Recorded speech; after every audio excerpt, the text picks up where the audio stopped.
It was a bright afternoon in Charleston, South Carolina. The sun hung high, casting golden hues over the sleek luxury cars lined up in front of Legacy Autos. Their polished exteriors gleamed under the warm light, reflecting a world of affluence and exclusivity. The dealership itself was a masterpiece of modern architecture, large glass windows stretching toward the sky, showcasing an impeccable collection of high-end vehicles. The name Legacy Autos was embossed in elegant silver lettering above the entrance, a symbol of status in the community. At the far end of the lot, a car pulled into an unmarked space. It wasn't a flashy sports car or a luxury SUV, just a modest, older model sedan. The engine quieted, and the driver's side door creaked open. Stepping out was Walt Jennings, a man in his mid-60s with neatly trimmed graying hair and a quiet but assured presence. He took a slow, deliberate breath, adjusting the collar of his well-worn plaid shirt. His jeans were comfortable but unremarkable, his walking shoes sturdy and practical. Nothing about him screamed wealth or influence. And that was exactly why he was here. Walt surveyed the dealership's entrance with a small, knowing smile. He had spent decades observing people, learning their tells, the way they treated others when they believed no one important was watching. Today, he wasn't here to buy a car. He was here to see how this place really operated. As he stepped inside, cool air washed over him, carrying the unmistakable scent of fresh leather and polished chrome. The hum of conversation filled the space, salesmen in pressed suits effortlessly chatting up well-dressed clients, assistants darting between offices with stacks of paperwork, the occasional laughter from someone sealing a lucrative deal. The atmosphere was thick with the kind of confidence that came from knowing you were in a place built for the elite. No one noticed Walt at first. He moved slowly, taking in the gleaming showroom floor, the rows of pristine vehicles positioned under bright overhead lights. A deep burgundy 2025 Bentley Continental GT caught his eye, its design both aggressive and elegant. Without thinking, he reached out, his fingers brushing lightly against the handle. A sharp voice sliced through the air, cutting through the pleasant hum of business as usual. "Sir, I'm going to have to ask you not to touch the vehicles." Walt turned, his expression neutral, his gaze meeting the sharp blue eyes of a woman standing a few feet away. Beatrice B. Caldwell. She looked to be in her mid-50s, every inch of her carefully put together. Her blonde hair was pulled into a severe bun, not a strand out of place. Her tailored blazer and pencil skirt spoke of efficiency, and the clipboard she clutched to her chest added to her air of authority. She did not smile. She did not offer a handshake. "These cars require pre-approval before we show them to customers," she said, her voice crisp and professional, but with an edge that Walt did not miss. He exhaled slowly, his lips curling into a subtle smile. "And what if I'm interested in buying one?" BEA's posture remained stiff, her sharp gaze scanning him from head to toe. "Well, sir, we do have an excellent selection of pre-owned vehicles in the back. They might be more in line with expectations." Expectations. The word hung in the air, heavy with meaning. Walt had spent a lifetime being underestimated. He knew that look in BEA's eyes. It was the look of someone who had already decided his worth before he had spoken more than a handful of words. He chuckled softly, shaking his head as if he had just heard the punchline to a private joke. This was going to be an interesting day. Walt took a step back, watching B carefully. He had spent decades in business. He could read people like a book, the subtle shifts in body language, the small hesitations that spoke louder than words. He recognized what was happening here. "So, you're saying I wouldn't qualify for one of these?" His voice was even, his expression calm. B hesitated for a fraction of a second before regaining her composure. "It's not that, sir. It's just that our clientele usually, well, they tend to dress a certain way, and our inventory reflects a specific standard." There was the polite way of saying, "You don't belong here." Walt smiled, slow and deliberate, the kind of smile that made people uncomfortable when they knew they'd made a mistake. B shifted slightly, the weight of his gaze making her uneasy. "I see," he said, his tone light, almost amused. Well, humor me. Let's pretend I'm a serious buyer. What would you recommend? Bea let out a barely concealed sigh and reached for the clipboard tucked under her arm. With a practiced motion, she handed him a printout of vehicles, a selection of used sedans and budget-friendly SUVs. These are solid options. Reliable, economical, she said briskly. Walt took the sheet, glancing over the list. No Bentleys. No Ferraris. Not a single high-end model. Just practical, sensible cars they assumed someone like him could afford.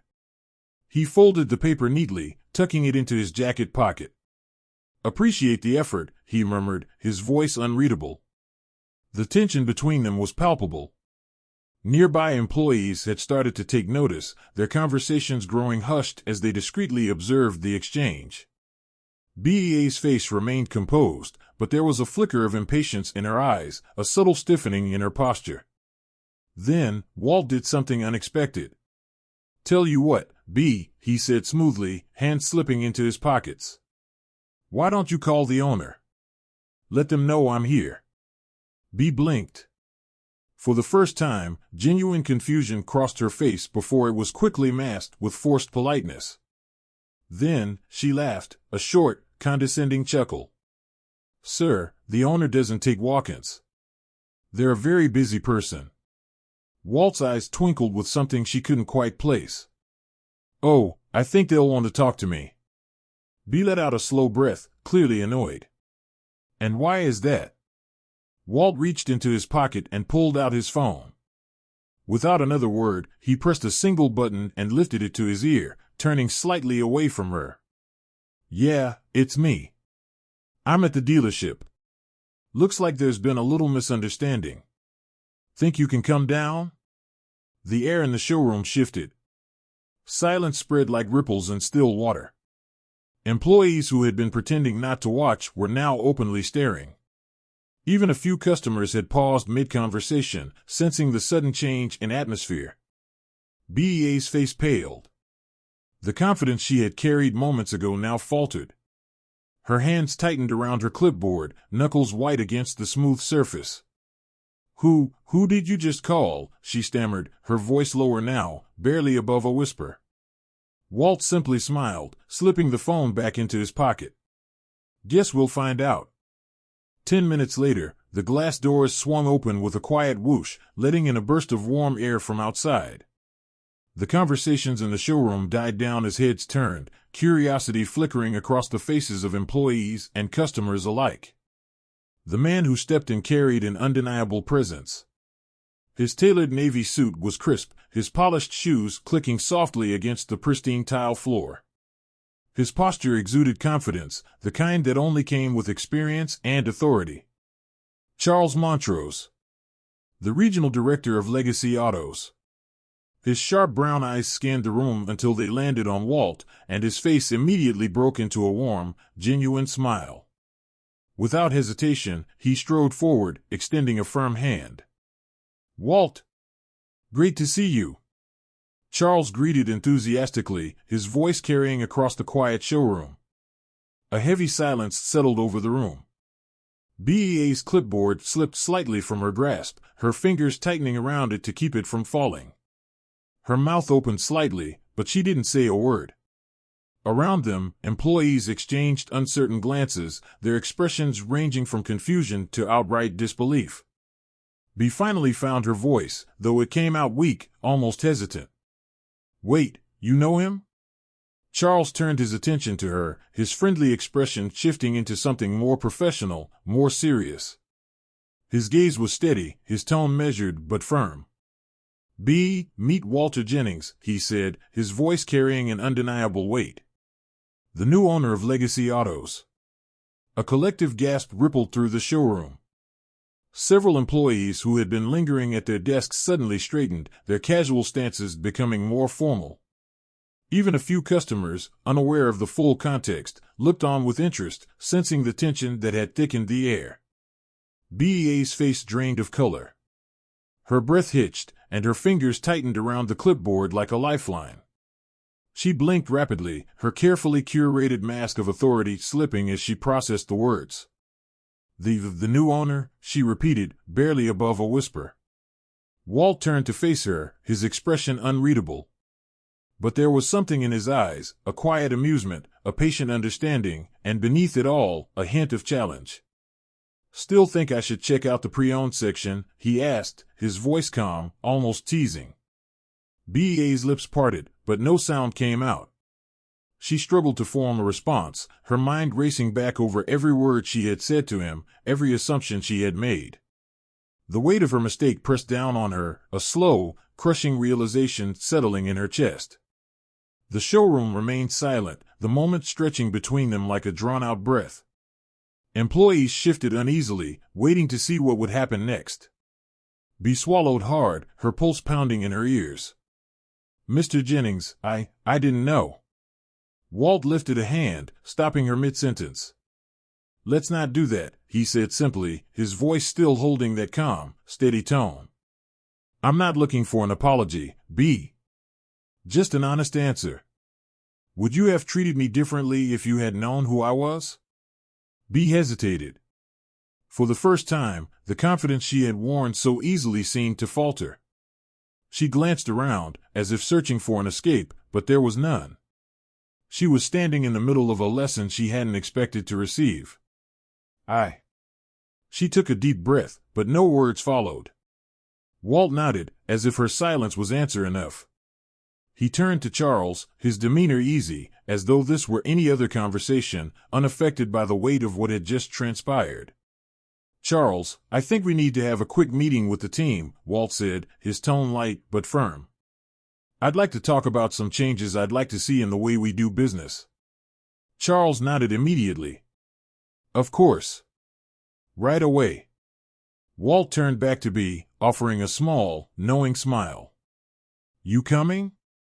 Bea hesitated for a long moment, then finally nodded, her shoulders slightly slumped. "Yes, sir." She followed as the employees began gathering, the atmosphere in the showroom shifting. What had started as an ordinary day had transformed into something else entirely, a day that none of them would soon forget. The conference room was filled with a quiet tension as the employees of Legacy Autos gathered, their eyes darting between each other, unsure of what was about to happen. Walt stood at the head of the room, his hands resting lightly on the polished wooden table. Charles stood beside him, arms crossed, his expression unreadable. Bea sat near the back, shoulders slightly hunched, her clipboard set aside. Walt let the silence stretch for a moment, allowing the weight of the situation to settle in. Then, he spoke. "I won't take up too much of your time," he began, his voice even, steady. "But I think we all know why we're here. Today wasn't just an unfortunate misunderstanding, it was a reflection of how we treat people. And that's something we need to talk about." Some employees shifted in their seats, uncomfortable under the scrutiny. Others nodded subtly, recognizing the truth in his words. Legacy Autos has built a reputation for luxury, for exclusivity. And that's fine, Walt continued, scanning the room. But when exclusivity turns into exclusion, we have a problem. This isn't just about me. It's about every person who walks through that door expecting to be treated with dignity and respect. No exceptions. His gaze flickered to Bea, who straightened slightly, her lips pressed together. He didn't call her out directly, but the weight of his words reached her just the same. "I've seen businesses rise and fall," Walt went on. "And I can tell you this, a company is only as strong as the values it upholds. If we judge people based on their clothes, their background, or our own assumptions, then we're failing, not just as salespeople, but as human beings." He took a step back, letting his words sink in. The room was silent, save for the faint hum of the air conditioning. Then, after a long pause, Bea finally spoke. "I was wrong," she said, her voice quiet but firm. "I made assumptions today that I shouldn't have made. I let appearances dictate how I treated someone. And I regret that." There was no defensiveness in her tone, no attempt to justify her actions. Just honesty. Walt nodded, his expression softening just a little. "It takes a lot to admit when we've messed up. But what really matters is what we do next. B exhaled slowly, nodding in return. I want to do better. That's all I needed to hear, Walt said simply. He turned his attention back to the rest of the staff. From this point forward, we do things differently. We don't assume. We listen. We treat every customer like they belong here, because they do. A murmur of agreement spread through the room. Employees exchanged glances, some thoughtful, some determined. Even those who had been skeptical at the start seemed to be considering his words carefully. Charles stepped forward, his voice carrying authority. Moving forward, we'll be implementing new training to make sure this dealership represents the values we stand for. No customer should ever feel unwelcome here. Walt nodded. And it starts with all of us, right now. This isn't just about selling cars. It's about setting a standard of respect. Because how we treat people, that's what defines us. There was a pause, then a few quiet nods. Then more. The atmosphere in the room shifted, the tension easing into something else entirely, understanding. Change. As the meeting concluded, employees began filing out, their expressions thoughtful. B lingered, waiting until most of the room had emptied before approaching Walt. Mr. Jennings, she started hesitantly. Thank you. For giving me the chance to make this right. Walt studied her for a moment before offering a small smile. Actions speak louder than words, B. But I believe people can change. She nodded, a flicker of determination in her eyes. I won't let you down. As she walked away, Walt turned to Charles, who grinned. Well, Charles said, that was something. Walt chuckled. Yeah. And it's only the beginning. He stepped back into the showroom, looking at the gleaming cars, the employees still murmuring among themselves. It wasn't just a dealership that had changed today. It was the way people saw each other. And that was worth more than anything money could buy.